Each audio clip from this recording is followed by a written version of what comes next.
So I just wanted to make this video because over the years that I've been coaching, I have been asked more times than I can count what my coaching philosophy is. So one of the things that I love about the strength and conditioning industry is that things are always changing. They're always evolving. There's always new information, new people, new methods, more things than you can count coming out day after day, week after week, year after year. And as a result, over the 12 plus years that I've been in the industry, I have been changing and evolving as well. So I've never really wanted to put what my philosophy is down into, one sentence or one way to sort of say, this is what I do. Because I feel like in this kind of industry, you can't limit yourself to that simple of a concept. Over the time that I've been in the industry, though, one thing I have been able to do is develop some key coaching points. So some things I always want to make sure that I abide by. And there are four of them that I want to talk about in this video. The first one is that you're a human before you're an athlete. I always try to stress with my athletes that even though, they're high level athletes and they need to be working hard, and obviously that's going to be a crucial part of their success, life needs to play a factor. There's been this mentality for so long that, you just push through anything, whatever happens, you just grind, grind, grind, grind, grind, people dealing with injuries, whatever else might be going on in their lives. And it doesn't matter, I've got to train. And as much as that is admirable and that kind of hard work will be a really important factor to an athlete succeeding, it's important to take those life stressors into account. And for myself as a coach, when an athlete is dealing with things outside of sport or things in their life that affect how they are day to day, affect their energy levels, affect how they're sleeping, how they're eating, as a coach, I feel it's my job to take that kind of stuff into account. That doesn't mean don't come in and train. That means we can adapt to what you need on any given day. So instead of a program being simply based around what point of your season you're in, programs with me will be more based on what point of your season you're in, but also how life's going right now. Do we need to make any changes today compared to what we thought we were going to do? And just making sure that we're adapting to the situation that the athlete is facing on any given day, not just saying, this is the program, so this is what we're sticking with. If you need an easier day or you need a recovery day in there, that's important too. Even though it's not as hard, even though you don't maybe feel like you're doing as much, a healthy body and a healthy mind is crucial to the development of a long-term successful athlete. If you're not taking care of those elements, you might be able to push through it for some time, but there is going to hit a point. There is going to hit a breaking point. There's going to hit a point where your body starts breaking down, your mind starts breaking down, anything else. So start taking care of those things right now. And that's something that when you're in training with me, I'm always trying to keep top of mind, both with myself and with the athletes individually. The second part that I wanted to talk about today is sport performance over everything. Because, again, this might sound contradictory to the last point of, you're a human before you're an athlete, and then saying sport performance over everything. But what I mean is within the training program. The way of our industry, unfortunately, we see a lot of people that, they want to be coaches because it's cool. It's a cool job to be able to work with high level athletes and help them perform in their sport. But there are a lot of people who don't necessarily take that responsibility seriously, and they just throw together really hard workouts to try to show their athletes, hey, look how tough my workouts are. And there's really no rhyme or reason behind what these coaches have their athletes doing. I'm not here to call out any specific coaches or any specific methods, but it's just something that I've really come to be aware of over the last few years. And I think it's one thing that athletes really need to start questioning within their own coaches as well. Why are you doing what you're doing in the gym? If there isn't a purpose that is going to directly benefit your performance in sport, you shouldn't be taking that time out to do it, because then you're just making yourself tired for the sake of making yourself tired.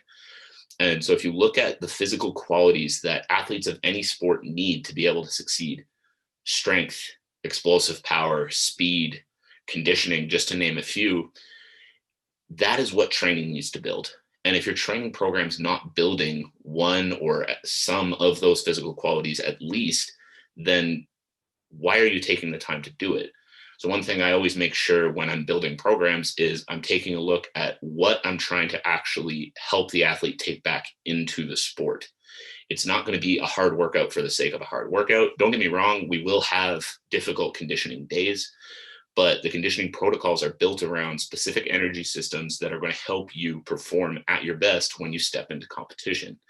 So if you see coaches putting together these crazy workouts of, 100 reps of this and 100 reps of that and 500 of these, that just have athletes crawling out of the gym at the end, trying to get themselves ready to get up and do it again the next day, start asking yourself, what is the purpose of this workout? How is it actually going to help me? And if you can't find an answer to that, you're probably doing the wrong thing. The third thing that I want to talk about is collaboration. So off of that last point about sport performance over everything, the person who knows your performance as the athlete or knows what you need as the athlete better than anyone is you. So I think that I'm pretty good at what I do right now. I can put together some pretty good training programs to make some pretty good changes for pretty much anybody that walks through my door. But if you as the athlete are feeling like you're missing something in your performance, or if you as the athlete are feeling like you don't really understand what the purpose of any given exercise is that we're doing while we're in the gym, you need to be able to communicate that. And I always strive to keep that open line of communication with my athletes to make sure that if they don't feel like I'm giving them the best that I can give them, we're talking about that and we're making the changes we need to make to ensure that that gets fixed. The goal, as I've stated a few times already, is to improve performance in sport over everything when you're in the gym with a strength and conditioning coach. So one of the things I always want to make sure that I'm doing is keeping an open line of communication both directions. So that means my athletes being able to tell me if they don't feel like they're getting everything out of their training, but me also being able to tell them if I need something to change on their end too. So the way we build the best buy-in into the process, the way that we get the best results is when we work together. You meet the expectations that I set, and I meet the expectations that you set.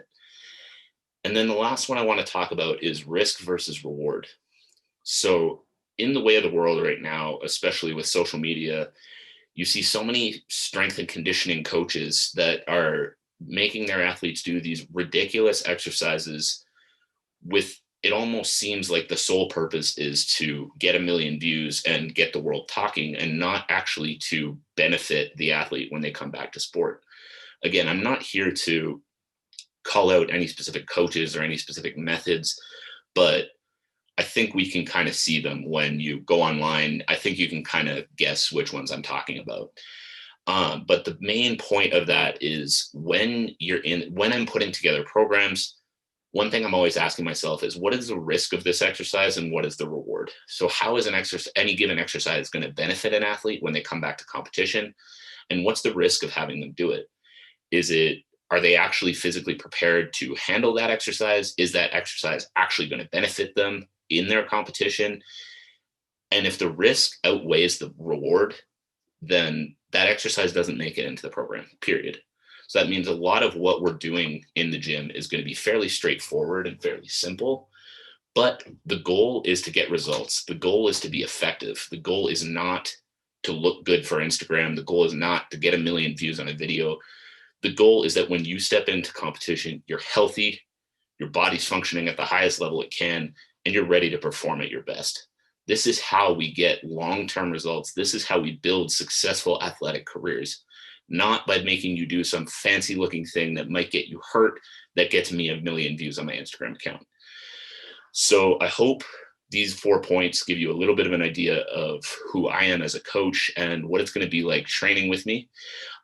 Whether these are with my in-person clients, my online clients, or even my online community programs, I strive to always bring these things to anybody that I work with. So thanks again for taking the time to listen if you made it this far, and I appreciate you checking it out.